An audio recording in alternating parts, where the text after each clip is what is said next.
Avant de vous laisser partir, je voulais vous faire réagir sur l'agression dont a été victime Jordan Bardella. Un homme, on le rappelle, lui a écrasé un œuf sur la tête alors qu'il faisait des dédicaces à Moissac, dans le Tarn-et-Garonne. Est-ce que vous avez le sentiment que les hommes et femmes politiques sont de plus en plus visés par ces faits de violence? Bien sûr, d'ailleurs, je condamne quelles que soient les agressions. J'ai aucune amitié pour Jordan Bardella, mais je condamne les agressions à l'endroit des élus. Je vous rappelle que aujourd'hui c'est Jordan Bardella, mais il y a quelques mois en arrière, des maires se sont fait agresser aussi chez eux, parfois parce qu'ils refusaient telle ou telle chose en bon droit.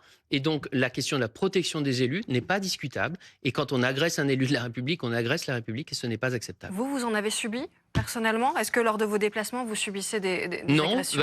vous savez, moi j'étais avec les salariés de Tesser en lutte pour leur entreprise et je suis reparti sous leurs applaudissements parce qu'ils étaient contents qu'un ministre vienne reconnaître que le travail des ouvriers, des salariés, ça compte et qu'il n'y a pas d'usine sans ouvriers, sans D'accord, parfois il salariés. n'y a pas de raisons précises pour lesquelles les personnes Non, sont j'ai jamais été attaquées, agressé évidemment. dans ma vie politique. Si c'est votre question, ça m'est Ah, jamais donc vous êtes arrivé. un des rares à avoir été plutôt épargné alors. Bah, je sais pas. Non, non, faut pas dire ça.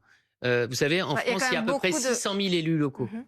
Donc malheureusement, il y a des cas, il y a 34 500 Je maires. pense que quand Il y on a parle des cas d'agression, qui c'est aussi arrivent, agression voilà. verbale, pas seulement Oui, des oui, bien agressions sûr. Et physiques. il y a d'ailleurs beaucoup d'élus qui démissionnent ou qui ne veulent pas se représenter parce qu'ils trouvent qu'il y a trop de violence dans la société et que parfois ils ont pu en être victimes. Heureusement, c'est pas la majorité des élus qui sont victimes de ça, mais à chaque fois que ça arrive, il faut le dénoncer. Merci beaucoup Sébastien Merci à Martin vous. d'avoir été notre invité. On le disait, l'actualité de ces dernières heures, c'est donc l'agression de Jordan Bardella, le président du Rassemblement national. Vous allez le voir sur ces images, était en séance de dédicace hier à Moissac dans le Tarn-et-Garonne lorsqu'il a été agressé. Il était environ 15h30 lorsqu'il s'est fait écraser un œuf sur la tête. Un peu plus tôt dans la semaine, il s'était fait enfariner. Écoutez la réaction du ministre de l'Intérieur ce matin sur BFM TV, c'est Laurent Nunez qui promettait de renforcer la sécurité des élus. Bien sûr, je condamne très fermement cette agression. C'est inacceptable. Nous sommes dans une démocratie. Tout le monde doit pouvoir s'exprimer. Et ces actes qui sont des actes d'intimidation ont lieu, quels qu'en soient les motifs. Il y a une personne, effectivement, qui a été interpellée, qui est actuellement en garde à vue, qui est entendue. Donc voilà, quels qu'en soient les motifs, c'est absolument inacceptable. Et ça dénote aussi un durcissement du climat politique. Et ça justifie évidemment encore plus les dispositifs de protection que nous mettons autour de certains élus, de certains de leurs déplacements. Et pour en parler, on est rejoint par Jacques Fonbonne. Bonsoir. Merci Bonsoir. d'être là, général de gendarmerie, consultant police-justice BFM TV. On est aussi avec Faouzi Guelil. Bonsoir. Bonsoir. Vous êtes conseiller municipal de Duny et on est aussi avec Pascal Bito-Panelli. Bonsoir. Bonsoir, madame. Expert en sécurité, ancien commandant fonctionnel du service de protection des hautes personnalités. Évidemment, il va en être question. Et puis vous trois, vous êtes restés. Merci, merci beaucoup. Monsieur Guelil, j'aimerais d'abord commencer avec votre témoignage parce qu'il est extrêmement fort. Vous avez été passé à tabac juste devant votre domicile, c'était il y a quelques mois, et on a aussi brûlé votre voiture. Est-ce que vous pourriez nous raconter ce qui vous est arrivé? Oui, écoutez, je suis élu dans la ville de Duny, en Seine-Saint-Denis. J'occupe aussi les fonctions de directeur général des services dans une ville voisine à Duny, donc des grosses responsabilités. Et le 28 février, je quittais mon travail. C'était un vendredi et je quittais un peu. Je suis parti vers 18h, donc je rentrais chez moi. J'ai appelé mon épouse pour lui dire que j'arrivais, j'étais sur le chemin pour savoir si elle avait besoin de quoi que ce soit, comme on fait d'habitude. Et arrivé devant mon domicile, j'ai garé mon véhicule et puis en sortant de mon véhicule, je vérifie, comme d'habitude, s'il se ferme de manière automatique. En me retournant, j'ai vu deux individus derrière moi, donc j'y ai pas prêté vraiment attention dans un premier temps, puisque j'habite une cité à côté de chez moi que je connais. Je croyais que c'était des petits jeunes qui avaient commis un larcin ou qui avaient fait des petites bêtises. J'y ai pas prêté attention, donc j'ai avancé. Puis arrivé devant mon domicile, j'ai vu ces deux personnes arriver très vite sur moi. J'ai pas eu le temps de réagir, pas de réaction. Donc du coup, je me suis mis en mode protection. Ils ont baragouiné deux, trois mots et puis ils ont commencé à me mettre des coups sur le visage, à me mettre par terre, me mettre des coups de pied sur le visage, sur la tête, me frapper. Et par un réflexe, j'ai réussi à frapper sur la porte de la maison et c'est là que mon épouse est sortie et a réussi à à en C'est votre repousser un. épouse qui les a fait fuir, en fait. Mon épouse, heureusement, oui, elle a réussi à les repousser. Ils sont quand même revenus. Il y en a un qui a mis. J'aurais pu y passer parce que le coup de pied qu'il m'a mis au visage en revenant, il est encore marqué dans ma tête. Il m'a comme si je shootais un ballon, quoi. Il m'a mis un shoot dans le visage. Ma tête est repartie en arrière. Ma femme les a repoussés et après, ils sont partis à mon véhicule et ils ont brûlé mon véhicule. Et tout ça sous les yeux de vos enfants. Ah, puisque comme mon épouse a ouvert la porte, donc mes enfants ont assisté à toute la scène. Donc vous pouvez entendre en tout cas, ouais, et j'ai encore les cris sont encore, les cris de mes enfants sont encore dans ma tête, les pleurs de mes enfants, et puis la crainte qu'ils ont aujourd'hui de me voir sortir tous les jours et de se dire que quand je rentre tard, qu'est-ce qui lui arrive? Est-ce qu'il arrive à la maison, part à la maison? Donc voilà. Donc Vous avez compris ce jour-là ce qu'il disait, les invectives qu'il proférait à votre rencontre non, avant de vous tabasser? non, j'ai pas très bien, ils ont baragouiné des mots, des noms, j'ai pas très bien compris et Donc vous ne savez pas pourquoi ils s'en sont pris à vous. à ce jour, non. Il y a une juge d'instruction qui a été, qui a été il y a une enquête en cours. Est-ce que c'est lié à ma fonction d'élu? Est-ce que c'est lié à mes responsabilités à la ville de Stein aussi? Parce que, vous savez, aujourd'hui, la jonction entre quand on a des grosses responsabilités dans une ville et quand on est élu, parfois les gens ne font pas la différence. On est amené aussi à prendre des responsabilités, mais aussi à prendre des décisions qui peuvent aussi déranger certaines personnes. Et dans mes fonctions d'élu qui peuvent aussi, je suis aussi en tant qu'élu d'opposition, je suis aussi quand même le suppléant du président du département de la Seine-Saint-Denis. Donc je suis connu dans le territoire. Voilà. Mmh. Je suis pas connu aussi pour être un élu qui pose des problèmes. Je suis plutôt un élu qui essaye d'être le plus près des habitants. Mais aujourd'hui, vous savez que la société va tellement mal qu'on ne peut pas comprendre pourquoi sur tel ou tel sujet. Et puis il y a aussi les gens qui se font les gens qui pensent qu'aujourd'hui, on bénéficie aussi de privilèges et du coup, vous savez, ça va vite, hein, sur les réseaux sociaux, Mhm. ça va très rapidement. Donc les gens, ils pensent qu'on bénéficie de telle ou telle chose, alors qu'aujourd'hui, moi, je suis un élu de l'opposition et j'ai 0 € comme indemnité, hein. Donc Quand je vous vous paye tout êtes de ma poche. lancé en politique, vous vous êtes dit c'est un risque à prendre. Je Hop, subirai peut-être des violences à la fois verbales, physiques. En tout cas, est-ce que ça trottait dans votre tête? des violences verbales, oui, parce que je suis aussi quand même un responsable associatif. Donc aujourd'hui, quand on va pas se le cacher, j'habite une ville, c'est un quartier populaire avec une forte précarité, des gens en difficulté. Donc la violence verbale, c'est aussi parfois une réponse et une défense de certaines personnes qui sont en difficulté. Je dis pas que c'est normal, mais parfois c'est des mots que certains peuvent employer et donc c'est un moyen de se défendre. Donc ça, moi, je l'ai connu au sein de mon club de foot et ça, je m'y attendais un petit peu. Des difficultés, oui, mais arriver à la violence verbale, non, pas du tout. Pas du Ouais. tout. Moi, je pense qu'on a touché quand même quelque chose parce que il y a et mon intégrité physique, mais il y a aussi l'homme que je suis, le père de famille, mes enfants, ma femme, mon épouse. Oui, Aujourd'hui, ça a eu des répercussions ah ben bien sûr. sur toute la Ouais, bien famille. sûr, sur toute la famille. Et il n'y a pas un moment où vous vous êtes dit j'arrête tout? Ah ben, dès le lendemain. Si vous voulez, quand ça arrivait Et le pourtant, soir. vous n'avez pas arrêté. Non, non, non, non, et j'ai pas arrêté. D'ailleurs, je m'engage dans les municipales de 2026, hein. Je suis candidat dans la ville où j'habite. Donc, non, non, non, j'ai pas arrêté. J'ai pas arrêté parce que, déjà, je vais vous dire pourquoi j'ai voulu arrêter. Parce que j'ai d'abord pensé à mes enfants. J'ai ma mère, voilà, on est aussi quand même l'enfant aussi de ses parents. Moi, je suis le parent et j'ai mes enfants. Ma mère, mes sœurs, mes frères, voilà, ça les a touchés au plus profond de leur âme et aussi les habitants, hein. J'ai eu un très fort soutien des habitants, des personnalités. J'ai été, j'ai été soutenu par beaucoup de personnes, mais j'ai souhaité arrêter parce que je me suis dit, c'est pas une vie pour moi et je me dois en tant que parent, en tant que père de famille, de protéger les miens. Mhm. Donc j'ai même pensé même à vous dire, je vais aller plus loin, j'ai même pensé à partir de France, à quitter la France. Parce que je me suis dit, je me sens pas en protection, il se passe quelque chose. C'est vrai que notre société, elle va mal, hein, faut pas se mentir. Elle va mal, mais après, c'est pas le débat de ce soir, on va pas en parler ce soir. Mais Bah si, mais c'est important aussi de elle va parler mal de parce cette que société aussi il se passe qui beaucoup de va choses. mal et de cette montée des violences. Ouais, mais la montée de violence, elle est due à différents canaux. Elle est due à ce qui se passe sur le terrain avec les problématiques qu'on rencontre, mais aussi comment nos habitants ils vivent au quotidien. Et ça, c'est un sujet. Et moi, je suis pas en train de défendre ceux qui m'ont agressé ou les agresseurs, hein, bien, c'est pas ce que je suis en train de dire. Mais, aujourd'hui, si on en arrive là, c'est qu'à un moment donné, on a oublié certaines choses. Je Il pense y a que l'élu beaucoup de local, détresse, notamment. oui, il y a une Je voulais détresse. faire réagir, pardon, Pardon. Pascal Vito-Panelli, non, mais qui avait très envie de réagir justement à Oui, votre je vois ça. témoignage qui est extrêmement fort, et merci de nous l'avoir raconté. Mais c'est vrai que c'est très inquiétant de voir cette violence qui se déchaîne contre nos élus. Tout à fait, madame. Écoutez, on voit qu'on a quand même très réellement une pathologie sociale où l'ensemble des fondamentaux sont désacralisés. Les maires, les élus, les hommes politiques deviennent l'éponge de toutes les colères et il n'y a pas de limite, c'est absolument inacceptable. Monsieur Fonbonne, est-ce que ça vous étonne finalement ce déferlement de violence, enfin je ne sais pas si on peut parler de déferlement de violence, mais en tout cas de cette montée des violences contre l'autorité publique aussi, contre les élus, contre tous ceux finalement qui sont en première ligne aussi dans les médias. Ouais, c'est ce que disait le ministre à l'instant, et votre témoignage, il est bouleversant parce que, je veux dire, au-delà de votre statut d'élu, c'est aussi votre statut de mari, de père de famille, et ça se passe devant vos enfants.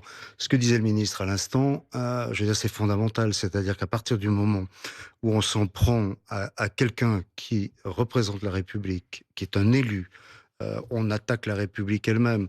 Alors, est-ce que l'enquête qui a eu lieu, je pense qu'il y a eu une enquête, a déterminé la cause de cette agression?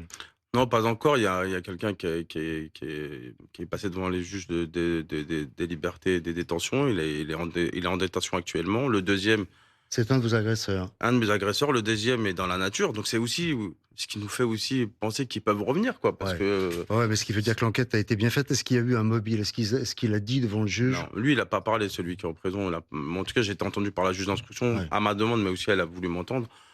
À ce jour, mes avocats m'ont dit il n'a pas parlé, celui qui est en Il y a détention. Ouais. Par contre, il y a celui qui est dans la nature, mais moi, je pense que c'est des jeunes qui ont été payés.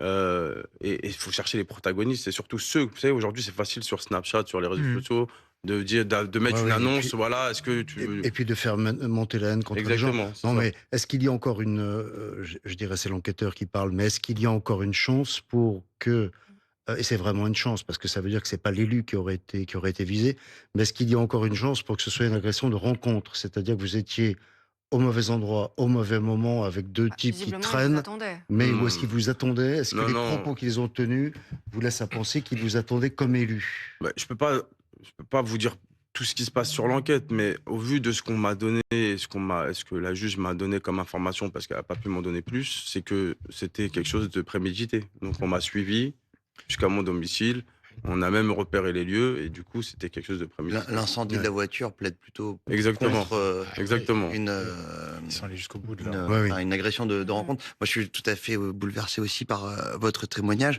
qui est très fort. Ce qui ressort quand même, puisqu'il y a eu des débats sur l'utilisation de ce mot en France.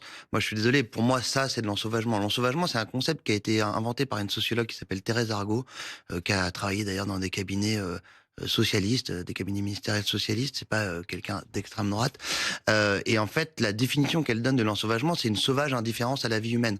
Moi, je suis désolé, quand on est capable de mettre un penalty à quelqu'un devant ses enfants sur le seuil de sa maison, c'est qu'on est sauvagement indifférent à la vie humaine. Et donc, c'est évidemment un problème d'éducation, un problème culturel, et pas que un problème politique, entre guillemets. Oui, je voudrais vous rappelle montrer aussi- ce qu'a dit Jordan Bardella, justement. Aujourd'hui, il a réagi. Je vais vous lire son message, justement. Je refuse qu'on fasse une campagne, qu'elle soit municipale, législative ou présidentielle, dans un climat de violence. Est-ce que ça va être possible de toute façon, alors même que les municipales sont à peine lancées, Thierry Arnaud? Oui, alors moi je voudrais déjà rappeler peut-être quelques chiffres qu'on citait ensemble hier soir, Émilie. Merci de dire qu'on radote. Vous passez vos week-ends ensemble. Un doublement de ce qu'on appelle les atteintes aux élus depuis 2020, c'est-à-dire 2 fois plus de Ouais. On a les faits chiffres commis, qui vont qu'il s'afficher. s'agisse de menaces verbales ou d'agressions physiques. 2500 environ, alors qu'il y en avait 1200 en 2020. Les agressions physiques, il y en a eu 250. 250, c'est quand même 4 à 5 par semaine, pas loin d'une par jour. Donc on voit que le phénomène de cette atteinte aux élus qui va jusqu'à l'agression physique est en très forte progression. Et 82% des victimes, toute agression confondue, sont des maires et des conseillers Oui. municipaux. Effectivement, et on s'en prend aux maires. On a tous quelques exemples en tête, ne serait-ce que le maire de l'Île-et-Rose, Vincent Jeanbrun, Ouais. Bien sûr. et la voiture bélier qui fonce dans sa maison et qui agresse sa famille. Moi, j'ai envie de demander à nos experts quelle est la solution, parce que quand on voit ce qui motive, qui est le point de départ de notre conversation ce soir, l'agression contre Jordan Bardella et cet œuf cassé sur sa tête, quand on voit les images, il y a quand même autour de lui, moi je vois 2 ou 3 officiers de sécurité. Il est protégé par le SDLP, le service que vous avez dirigé. Il est protégé en plus par le service de sécurité du Rassemblement national. Et pour autant, il prend un œuf sur la tête et ça aurait pu être beaucoup plus grave que ça. Alors, est-ce que ça veut dire que ces gens-là n'ont pas fait leur travail? Est-ce que ça veut dire qu'il faut mettre davantage de gens autour d'un responsable politique? Ou est-ce que ça veut dire que, finalement, dans certaines circonstances, comme celle, par exemple, de la dédicace d'un livre, la protection totale n'existe pas? Alors, c'est une question difficile. Je vais essayer d'y répondre synthétiquement et avec de la technique. Effectivement, vous l'avez dit, c'est très juste. Monsieur Bardella, comme tous les chefs de parti politiques, dispose des gens de mon ancien service, le SDLP, plus des hommes très expérimentés du RN. Très bien.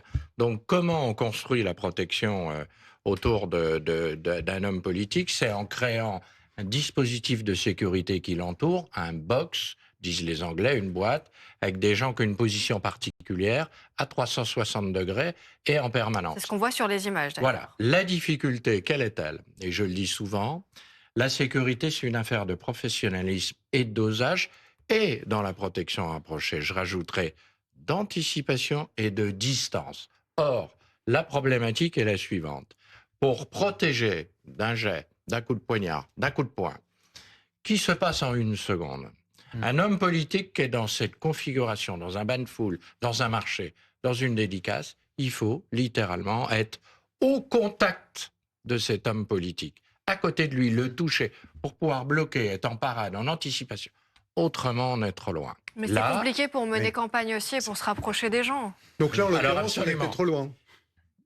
Ils étaient à une bonne distance de bras, ce qui est un peu loin. Le problème, et vous l'avez dit, madame, c'est la difficulté de trouver l'équilibre entre une protection rapprochée stricte, très high profile, comme disent les Américains, qu'on voit de loin, et le désir d'un homme politique en campagne qui vous dit « Moi, il faut que j'aille au contact, et c'est non. Faut que je cherche des louches. » Laissez-moi travailler. Oui, c'est cette difficulté. Sinon, les gens ont du mal aussi à s'approcher. Oui, c'est ça. C'est qu'en fait, la dissuasion réclame que l'on voit les gens qui protègent, mais le rôle du politique, c'est d'aller, c'est ce que faisait Chirac, hein, c'est d'aller serrer les mains. Sinon, c'est pas une campagne, c'est pas une campagne politique, c'est une visio, hein, c'est un zoom. Donc, il faut vraiment je pense que les hommes politiques et les femmes politiques soient au contact des gens, au contact des électeurs. Monsieur Guélil, vous êtes sous protection policière aujourd'hui? Non, pas du tout. Justement, je voulais rebondir sur ce sujet-là. Nous, élus locaux, on n'a pas de protection rapprochée. On a la protection fonctionnelle. C'est-à-dire qu'à un moment donné, on bénéficie de pouvoir prendre en charge nos frais d'avocat ou peut-être des frais qu'on aurait pris pour notre protection. Le seul dispositif qu'aujourd'hui qu'on m'a mis à disposition, c'est ce petit bouton. Voilà, ce petit bouton d'alerte avec l'application Mon Shérif. C'est un dispositif qui... quoi exactement? C'est un dispositif qui a été, dans un premier temps, expérimenté par la préfecture, les préfectures, mais là, c'est la préfecture de Seine-Saint-Denis. Le préfet de Seine-Saint-Denis m'a appelé avec sa directrice de cabinet, et puis ils l'ont proposé. Est-ce que vous pouvez le lever pour le montrer? Voilà, c'est un pour petit voir à quoi bouton ça comme ressemble. ça. C'est de la sécurité connectée, madame, C'est ça. pour faire court. Hein. Alors, j'explique, c'est pas connecté. La sécurité pour les nuls, pardon. Voilà. C'est pas un bouton où, quand j'appuie dessus, ça alerte les services de police. Non, pas du tout. C'est, il y a 5 personnes de mon entourage sur lesquelles j'ai intégré dans l'application Mon Shérif. Quand j'appuie une première fois sur le bouton, ça leur dit, je suis rentré à la maison, tout va bien, j'ai pas de problème. Quand j'appuie 2 fois sur le bouton, là, ça envoie un message d'alerte en disant, je suis en danger, appelez les services de police et ça me géolocalise. Mais le temps que la police arrive, je suis avec ça au quotidien. Ah, voilà, je suis dans un coffre de voiture ou je suis ailleurs. Le temps que quelqu'un arrive, ça y est, je suis plus là. Et le troisième, quand vous appuyez, soit vous appuyez de manière insistante, ça émet un signal sonore fort, soit ça peut enregistrer la conversation. Voilà. Après, il faut que l'application elle fonctionne aussi, parce que parfois je me déconnecte, ça marche pas, et donc voilà. Et c'est là où moi la différence elle existe, parce qu'aujourd'hui quand je vois, il y a eu un débat notamment sur la question budgétaire, quand on devait faire des économies. Oui, pourquoi on continue à payer la protection rapprochée des anciens ministres? Mais nous, on bénéficie de rien. Je veux dire, aujourd'hui, on veut faire des économies, mais ça, c'est une réalité. Il faut faire des économies, puisque on va pas bien, notre pays va pas, et donc il faut qu'on fasse des économies budgétaires. Mais par contre, cette différence et cet écart, il est énorme. On a essayé de faire des choses en venant améliorer par la loi de mars 2024 la protection des élus, mais moi, je trouve que c'est beaucoup de paroles. C'est à chaque fois, disons-le, quand même sous le coup des événements. C'est C'est-à-dire ça, qu'on réagit. exactement, en réaction. Vous avez l'épisode, évidemment, Vincent Jeanbrun à la Île-et-Rose. Et c'est On ça. s'y tient. Un maire peut être attaqué à la voiture bélier à son domicile. L'épisode avant ça de Saint-Brévin, commune du Loire-Atlantique, parfaitement calme. Pareil, le maire Yannick Morez, et pour le coup, lui, il a jeté l'éponge. Ses 2 voitures incendiées, sa maison incendiée en présence de sa famille. Et on réagit sous le coup des événements. Le dernier événement en date, c'est le drame à Marseille, en l'occurrence, qui a concerné le jeune frère. Mehdi Kessassi, frère d'Amine Kessassi. Exactement. Et ça a été un peu dit. Ça a donné lieu à la mise sous protection rapprochée d'un certain nombre d'élus marseillais, qui, pour certains d'ailleurs, l'ont dit, d'anciens ministres, des élus marseillais, qui, soit pour certains conseillers municipaux, ont ce bouton que vous avez entre les mains, soit carrément bénéficient d'une protection bien plus rapprochée encore. Mais alors justement, vous mettiez le sujet sur la table. Qu'en pensez-vous, Tugdual-Denis? Est-ce que ça peut passer dans l'opinion publique? On sait qu'il faut baisser les dépenses publiques, qu'il y a besoin d'argent pour l'éducation, pour l'hôpital, pour la justice. Comment est-ce que ça peut passer auprès des Français de dire on va renforcer la protection de nos élus, même si, évidemment, il y en a bien besoin, visiblement. J'ose espérer que ça passera dans l'opinion publique et puis dans le cadre de la famille Kessassi, enfin, c'est de la mafia, quoi. C'est-à-dire que là, on est vraiment dans le scénario à l'italienne des pires années de la mafia italienne, avec des crimes d'avertissement, avec des entourages qui sont impactés. Moi, je pense que ce qui se passerait aussi bien dans l'opinion publique, c'est que y ait une réforme pénale qui fasse que la moindre atteinte à un élu soit encore plus sévèrement punie. Donc vous n'êtes pas vraiment d'accord avec ce que dit Laurent Nunez quand il dit il faut renforcer la sécurité des élus. Mais non, mais écoutez, on a bien vu effectivement autour de Jordan Bardella, il y a un moment, il faut être dans la dissuasion aussi pénale. Vous pouvez mettre 12 gardes du corps autour de Jordan Bardella. La personne qui a jeté un œuf sur Jordan Bardella, elle avait agressé Éric Zemmour quelques semaines. Il y a 3 ans. Il y a 3 ans, alors quelques années plus tôt. Donc il y a un manque de suivi, il y a un manque de dissuasion judiciaire par rapport à cette personne. Si cette personne, quand elle avait agressé Éric Zemmour il y a 3 ans, elle avait fini au trou, ou qu'elle avait purgé une peine assez sévère, payé une énorme amende, que sais-je, est-ce qu'elle aurait 3 ans plus tard jeté un œuf sur la tête de Jordan Bardella? Je pense pas. Ça vaut aussi pour les agents de l'État. Moi, je suis désolé, quand on assassine des agents de la pénitentiaire au péage d'Incarville, le convoi qui voulait libérer Mohamed Amra, ça, pour moi, c'est des gens qui doivent avoir des peines, mais extrêmement Pour vous, sévères. c'est plutôt au niveau de la loi. Personne ne devrait avoir dans l'idée de un jour toucher au moindre cheveu d'un policier, d'un élu ou d'un agent public. Qu'est-ce que vous répondez à ça, Pascal Vito-Panelli? Vous semblez finalement impuissant. Enfin, en tout cas, c'est ce que dit Tugdual-Denis, que vous ne pouvez rien y faire, que les élus continueront de se faire agresser, même s'il y a plus de protection autour d'eux. J'ai pas dit qu'on pouvait rien y faire. Moi non plus, j'ai pas Non, mais Tout à fait. pardonnez-moi de vouloir lancer le débat, mais ce que je veux dire, c'est que Tugdual-Denis dit que ça ne suffit pas de rajouter de la protection. Le risque zéro n'existe pas en protection. On peut s'en rapprocher. J'ai pas eu le temps de tout définir, avec de l'organisationnel, avec une préparation en amont des réunions, comment placer une table. On peut même avoir une formation comportementale sur les élus, pas présenter la tête, comment on gère les poignées de main. On sait faire beaucoup de choses. On peut limiter, mais je ne vais pas vous dire que le risque zéro n'existe pas. Ce que dit monsieur est au demeurant assez juste. Quand la justice est faible, le criminel est roi. Je ne veux pas dire que la justice ne condamne pas, au contraire, mais c'est comme elle est extrêmement longue dans son dernier maillon à se prononcer, on a un sentiment d'impunité qui permet que des gens vont mettre une baffe à un élu, comme ils vont dire bonjour à un instituteur qui passe. C'est intolérable. Est-ce que ça veut dire que durant les municipales et la présidentielle qui arrive, notamment sur les lieux de meeting, je pense aux meetings en plein air, il peut y en avoir parfois, place du Trocadéro ou ailleurs, ça va demander des dispositifs bien plus importants, voire même peut-être certains de vos collègues vont dissuader des politiques de tenir des meetings en plein air. Je ne citerai pas l'exemple horrible qu'il y a eu aux États-Unis avec l'assassinat de Charlie Kirk en plein jour, mais la violence politique atteint là-bas des niveaux inégalés. Ou la tentative d'assassinat sur Ou la tentative d'assassinat sur Trump, absolument. Est-ce que voilà, ce type de ce type de meeting en plein air qu'affectionnent les politiques comme les bains de foule, est-ce que ça va devenir compliqué? Alors, ça va devenir compliqué. Il faut bien sûr laisser les politiques au contact des gens, mais ça implique plus d'organisationnel et de préparation. Et comme je l'incitais, moi, dans le service, il faut que les chefs de cabinet et les chefs de sécurité des hommes politiques soient en étroite collaboration avec eux-mêmes. Par exemple, monsieur le ministre, sur ce déplacement, ça va être chaud. Mes hommes vont vous coller. Soyez prudents. Elle est plus dans l'analyse de la situation. Mais bien sûr, les hommes politiques, ils sont faits pour être au milieu des gens qui votent pour eux, c'est normal. Monsieur Fonbonne, vous avez le sentiment que cette société devient de plus en plus violente?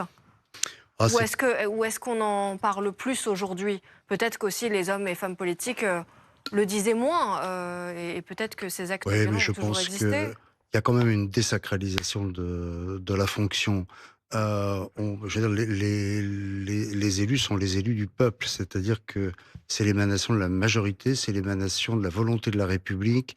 Et alors, on en parle peut-être davantage, mais c'est vrai que c'est extrêmement grave. Alors après, au-delà du symbole, il faut quand même, je pense, faire la part des choses entre l'œuf qui peut être, on va dire, une potacherie, mais qui laisse à penser qu'effectivement, il y a un trou dans le dispositif et que si ça avait été un coup de couteau, si ça avait été une grenade, c'était à peu près la même chose. Et avec ce qu'a subi monsieur Guélid, qui est vraiment d'une dimension humaine, d'une dimension de violence qui est sans aucune commune mesure. Mais je voulais rebondir sur ce que vous étiez en train de dire sur l'action des municipales. Il y a aussi une question de responsabilité. Aujourd'hui, on voit aussi émerger des personnes qui veulent venir aux responsabilités et qu'on passe parcours politique. Aussi, on a parlé aussi de l'épisode le macronisme, comment les gens sont arrivés à l'Assemblée nationale en n'ayant aucune expérience politique. Mais aujourd'hui, on a aussi des jeunes et puis des moins jeunes qui veulent se lancer en politique parce qu'ils pensent qu'il y a aussi, je le disais tout à l'heure, des privilèges ou parce qu'on est maire ou parce qu'on va être aux responsabilités, on va bénéficier de ça. Et aujourd'hui, ces personnes-là ont une responsabilité parce que moi, je le dis, quand je suis de par mes fonctions, j'assiste à tous les conseils municipaux. On entend des choses qui sont aberrantes, qui sont même d'une violence extrême à l'encontre des élus et parfois de la désinformation. Et ces personnes-là, ils ont une responsabilité parce que du coup, les mots qu'ils utilisent ou quand on va sur les réseaux sociaux, les mots qu'on entend ou alors ce qui est publié, c'est très grave parce que les gens, ils pensent qu'aujourd'hui, de par une décision politique qu'on a prise, on va bénéficier de tel ou tel privilège, alors que c'est faux. Mais sauf que vous avez des jeunes qui parfois sont en bas dans le quartier, où c'est mal remonté, ou parfois une information qui est détournée de son propos, et les gens tout de suite ils pensent que Vous voulez dire que les gens ne se comprennent pas finalement et qu'il y a une autre réalité? Il y a la réalité du terrain. La réalité du terrain aussi avec des gens qui ont des responsabilités et qui disent n'importe quoi. Parce qu'il y a des gens qui disent n'importe quoi, je suis désolé, il faut le dire. Ça n'excuse aucun acte violent, de Non, toute façon. non, et là, je condamne tout acte, un œuf, une farine, une claque, tout acte. Une insulte verbale, ça, tout est condamnable. On n'est pas comme je disais, on n'est pas le déversoir de toutes les problématiques des gens. On a un droit de discuter, on débat, on est d'accord, on n'est pas d'accord. C'est une position. Par contre, il y a aussi des gens qui ont des responsabilités. Et il y a aussi les gens qui sont en responsabilité qui, parfois, utilisent des mots. Et les mots ont un sens, et parfois, qui pointent certaines choses et qui mettent en difficulté les gens. Ils ne se rendent pas compte qu'on nous met en danger. Est-ce que vous, par exemple, vous êtes inquiet en voyant ces municipales arriver? Justement, vous allez devoir mener campagne, vous l'avez décidé. Est-ce que vous avez peur de potentielles agressions? Qu'on soit clair, oui. Que ce soit et sur mes responsabilités professionnelles et en tant qu'élu, candidat aux élections municipales, bien sûr. J'ai peur parce qu'aujourd'hui, quand vous traversez certains quartiers où vous venez à la rencontre des habitants, on ne sait pas ce que les gens peuvent avoir dans la tête, peuvent avoir dans l'esprit, ou parfois quelqu'un... Vous savez, même en venant ici, quand je croise des motards, moi j'ai peur. J'ai peur que quelqu'un en moto arrive. Voilà. Et ça, c'est une difficulté du quotidien. Vous avez hésité à venir raconter votre histoire en vous disant ça va peut-être donner une idée à d'autres? Parce que c'est ce que certaines personnalités politiques disent, c'est que certains actes violents entraînent d'autres actes Non, il faut violents. raconter ce qui s'est passé. Comme je disais tout à l'heure, j'ai fait le choix de continuer parce qu'il faut continuer à se battre sur le terrain et continuer à être avec les habitants plus proches parce que c'est un engagement et c'est quelque chose qu'on achète. il faut continuer. Non, oui, quand ça m'arrivait, j'ai hésité de continuer, en tout cas, mon engagement politique. Mais non, c'est en venant raconter ce qui s'est passé, partager avec les gens, en expliquant un petit peu les difficultés qu'on rencontre sur le terrain, qu'on arrive à faire aussi changer les mentalités, mais expliquer aujourd'hui que cet écart qui existe, il faut aussi trouver des solutions pour nous, en tant qu'élus locaux, parce que aujourd'hui, nous n'avons pas les mêmes la même sécurité, nous ne bénéficions pas de la même sécurité que les autres. Et ça, c'est important. Et c'est pour ça que pour les municipales, il faudra être très vigilant parce que après les municipales, on a quand même un moment important, on a des présidentielles. Et je pense que là, il faut quand même que sur cette partie des municipales, qu'on puisse être très très vigilant par rapport à ce qui va se passer. Merci beaucoup d'avoir accepté notre invitation, Fawzi Guelil. Merci aussi Pascal Bito-Panelli d'avoir Merci à été vous. avec nous.